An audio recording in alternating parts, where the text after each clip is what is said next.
नमस्कार, स्वागत है आपका। इंडियन पॉलिटी की सीरीज के अलावा हम आपको जो जीएस से संबंधित जितने फैक्ट हैं, चाहे वो polity, history, economy, environment, science and technology, कोई भी सब्जेक्ट हो, उससे संबंधित जितने भी फैक्ट हैं जो आप प्रायः भूल जाते हो, 5 बार याद करते हो, 10 बार याद करते हो, लेकिन याद नहीं रहता है। जो परीक्षा आती है तो कन्फ्यूजन क्रिएट होती है और अंततः आप कोई गलत जो विकल्प होता है उसको टेक कर देते हैं। तो अब हम इस वीडियो में आपको जो ये फैक्ट हैं इनको शब्दों को जोड़कर हम समझाएंगे, ताकि शब्दों से एक सेंस निकलता हो और उसी सेंस के आधार पर आप सही जब उसका जो आंसर होगा वहाँ तक पहुँच जाओ। और ये मुख्यतः काम आता है परीक्षा हॉल में, क्योंकि वहाँ पर बहुत तनाव होता है सर पे, और उस तनाव में बहुत सारी चीज़ें आ रही होती हैं वो भूल जाते हैं, और जिनमें कन्फ्यूजन होती है उनको तो हमें छोड़ना ही पड़ता है, या फिर अगर टिक करते हैं, ऑप्ट करते हैं ऑप्शन, तो गलत हो जाता है। चलिए शुरू करते हैं। आपके ये कुछ पुराण हैं, फिर स्मृतियाँ हैं और कुछ ये फैक्ट हैं। यहाँ से बात करें मत्स्य पुराण है। मत्स्य पुराण किससे संबंधित है? सातवाहन से। कैसे याद रखना? मत्स्य यानी मछली, मत्स्य का मतलब होता है मछली। तो मछलियों का जो पालन किया जाता है, तो व्यक्ति ने मछलियों क्या किया, बहुत सारा पालन किया, बहुत उत्पादन हो गया। तो उत्पादन इतना हो गया कि वो कह रहा है पूरी नदी हमने साफ कर दी है, सारी खींच ली जितनी खींचनी थी। तो वो कह रहा है कि इसको ले जाओ कैसे मार्केट तक। उसने कहा वाहन लाओ। और कितने वाहन लाओ? 7 वाहन लाओ, यानी कि 7 ट्रक लाओ, 7 वाहन लाओ, और उनको ये मछली ले जा करके उसमें रख करके हमें बाजार तक पहुँचानी होगी। तो एक सेंस निकला, मत्स्य यानी मछली। मछली क्या हो? मछली पालन की इतनी ज़्यादा मछली की मात्रा हो गई कि 7 वाहन हमको मंगवाने पड़े, तब जाकर उनको मार्केट में उनको ले जाया गया। दूसरा है विष्णु पुराण। विष्णु का आपने, विष्णु भगवान, विष्णु हैं जिनके 10 अवतार माने जाते हैं। तो ये पुराण मौर्य वंश से संबंधित है। विष्णु का जो पशु था, जिसे कहते हैं, उनका जो वाहन था, वाहन क्या था उनका? गरुड़ था।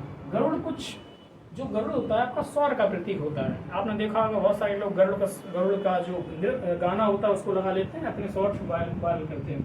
तो गरुड़ जो विष्णु है उनका जो वाहन था गरुड़ था। गरुड़ स्वर का प्रतीक होता है। सौर यानी कि मौर्य वंश, क्योंकि मौर्य वंश में भी तो स्वर था, क्योंकि उन्होंने, ये पहला वंश था जिन्होंने पूर्व से पश्चिम, उत्तर से दक्षिण हर जगह राज किया। इससे पहले कोई वंश नहीं हुआ था। तो विष्णु का जो वाहन है क्या है? गरुड़ है। गरुड़ क्या? सौर का प्रतीक होता है, सौर नहीं मौर्य। अगला वायु प्राण। वायु प्राण किससे संबंधित है? तो गुप्त वंश से संबंधित है। कैसे?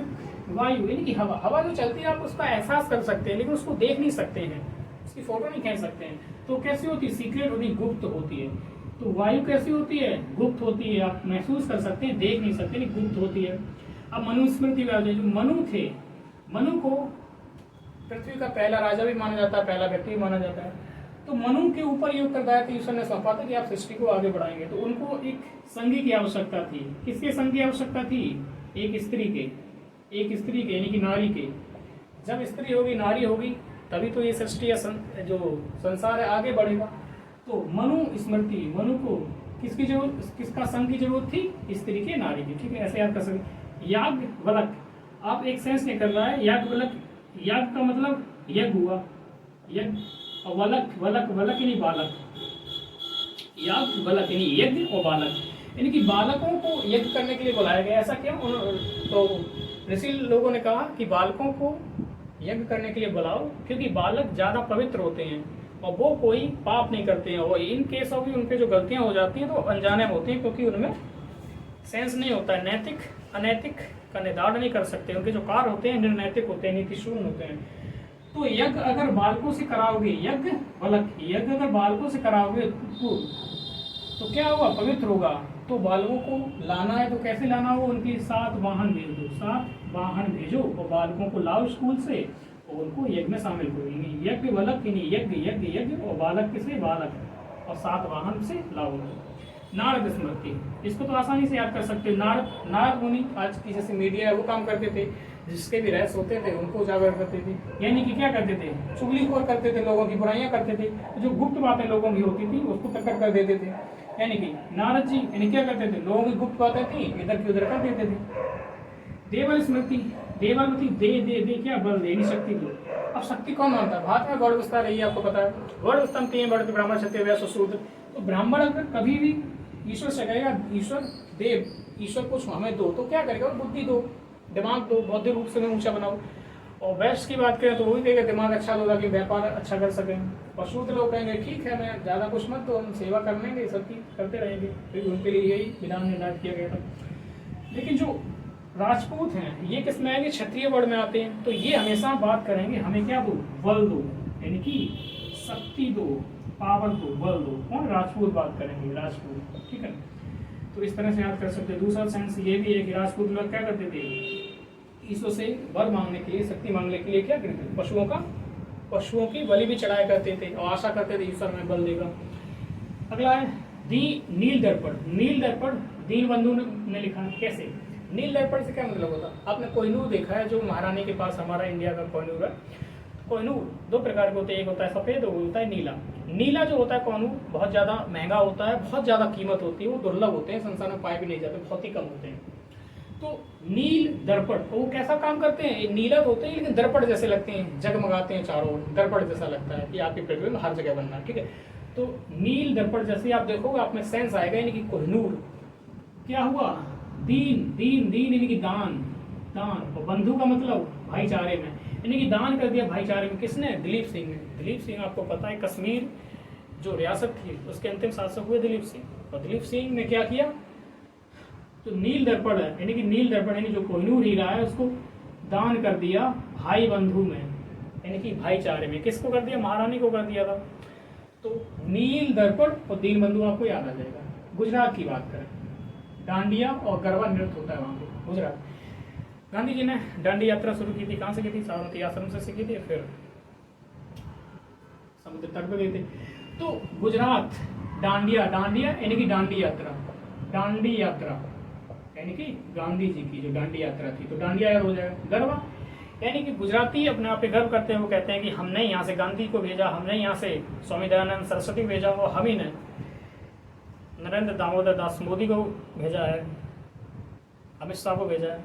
तो वो अपना अपना है, गर्व करते हैं इस बात का। गरबा गरबा गरबा यानी गर्व, सेंस निकल रहा है गर्व। तो जैसे ही आएगा डांडिया, डांडी यानी डांडी यात्रा यानी कि गुजरात, ठीक, गांधी जी। गरबा यानी गर्व, यानी कि महात्मा गांधी, या फिर यही सेंस आ जाएगा। अब 3 शब्द, एक है मोती मस्जिद, एक है शीश महल और एक है लाल किला, और यहाँ आता है शाहजहां का नाम। तो एक व्यक्ति है, एक बड़ा सा मोती लिया उसने अपने सर पे रख लिया, बड़ा सा मोती लेके सर पे रख लिया है, यानी कि अपने शीश पे रख लिया, जो शीश है या शीश है, सर पे रख लिया और घूम रहा है, और पूरी दुनिया को दिखा रहा है कि देखो ये मोती है मेरे पास, इसको हम लिए घूम रहे हैं। सर, मुंह पूरा लाल हो गया, सर लाल हो गया, एकदम गर्मी में घूम रहा है, मुंह पूरा लाल हो चुका है। जब उससे कहा कि भैया ये क्या कर रहे हो, उसने कहा नहीं यार पूरी दुनिया दिखा रहे हैं। नहीं, क्या कर रहा है? मोती लिए हुए है सर पे, शीश पे, और लाल हो गया है, लेकिन फिर भी क्या कर रहा है? पूरी दुनिया को दिखा रहा है, सारे जहाँ में डंडोरा पीट रहा है कि हमारे पास ये मोती है, इतना कीमती मोती है। तो मोती यानी कि मोती मस्जिद हुआ, सर यानी कि शीश महल हुआ, और साथ ही साथ एक जो लाल हुआ तो लाल किला हुआ। इसका निर्माण शाहजहां किया है।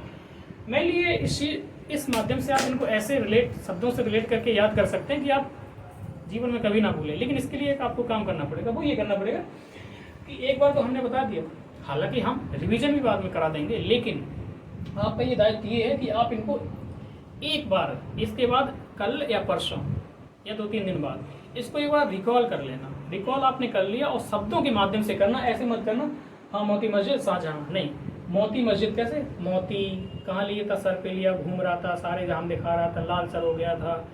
एक बार रिकॉल कर लिया ना इस माध्यम से, तो जीवन में आप कभी नहीं भूलेंगे, ठीक है। और ये कोई हवाई बातें नहीं है, और ना ही मैं यूट्यूबरियों की तरह ये बात कर रहा हूँ, ठीक है। आप इसको देख सकते हैं इस प्रकार से। तो आई होप आपको ये भी क्लास पसंद ही आएगी, ठीक है।